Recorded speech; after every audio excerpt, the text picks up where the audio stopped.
Welcome to Prime Minister's planted questions. Some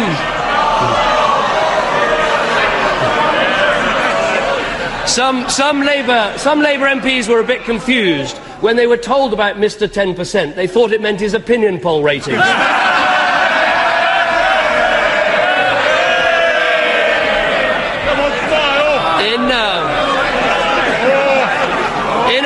In our exchanges last week, the Prime Minister read out figures for total government spending after 2011. Will the Prime Minister agree that using the Treasury's own forecast for inflation, those figures mean that spending is going to be cut in real terms? Mr. Speaker, I welcome this debate about public spending. I relish the chance to debate for once policy with the opposition party. And the first thing that he has to confirm is that he is cutting spending this year. Order. Let the Prime Minister speak. That's the best way. We hear what the Prime Minister says. I'm not responsible for his answers, but Prime Minister. Mr. Speaker, the first thing he has to confirm is that he will cut spending by 5% this year. That means that vital services will be losing money. So I welcome the debate that we're having in this country. We are investing to get ourselves out of the recession. They would cut and they would make the recession last longer. And they would lead to higher debts and higher deficits that have got to be spent for.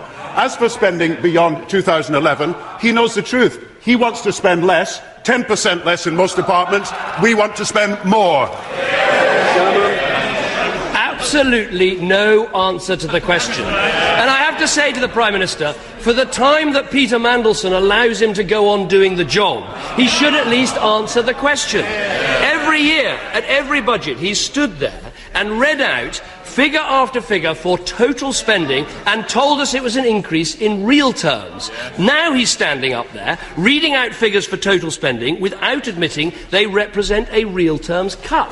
The whole country will conclude that he's taking them for fools. Everyone knows what matters is spending over and above inflation. So let me ask him again. Will he now accept that his spending plans from 2011 mean a real terms cut? If he takes advice from the Chancellor says they are a cut. Do they?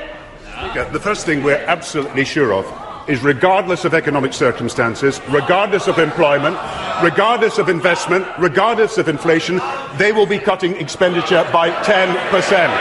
Now, he said it last week himself, Tory cuts versus Labour investment.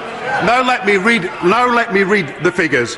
For current expenditure, real current expenditure will grow in every year to 2013-14, not just in cash terms, but in real terms. Capital expenditure will grow until the year of the Olympics.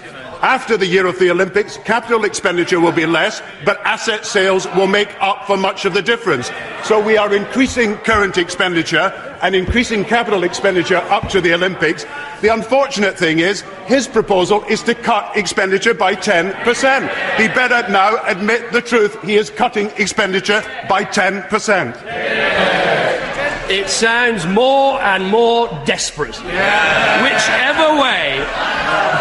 Whichever way you look at the figures, the government plans to cut spending. Let's look at capital and current spending. Capital spending is going from 44 billion in 09-10 to 22 billion in 2013. That is a massive cut. Now let's look at current spending. You've got to exclude debt interest and paying for unemployment. That's what the Prime Minister used to call the bills of social failure. And when you do that, current spending is being cut as well. So capital spending cut, current spending cut. Those are Labour cuts. Let me ask the Prime Minister again. And this question will not go away until he answers it. Will he admit that I wouldn't listen to the Honourable Member from St Helens House. He was St Helens House. He was pretty useless when he worked for us, and he's still pretty useless now. This question is not going to go away. Will he now accept his spending plans from 2011 mean a real terms cut? What he is saying to us, and I think he better listen to this debate because it's going to go on for many months, is yes, exactly. What he is saying to us is, regardless of growth, employment, interest rates or inflation, he is dogmatically set on a 10% cut in most departmental expenditures.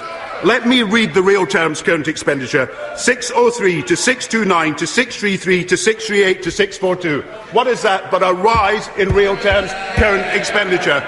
I've already explained about capital expenditure, about what's happening after the Olympics, but gross investment, real term, well, Mr. Speaker, he hasn't produced one figure yet, and I've just given him the figures that are in the book: 63, 55, 49. And we are going to make up that by the asset sales we've already announced in the pre-budget report.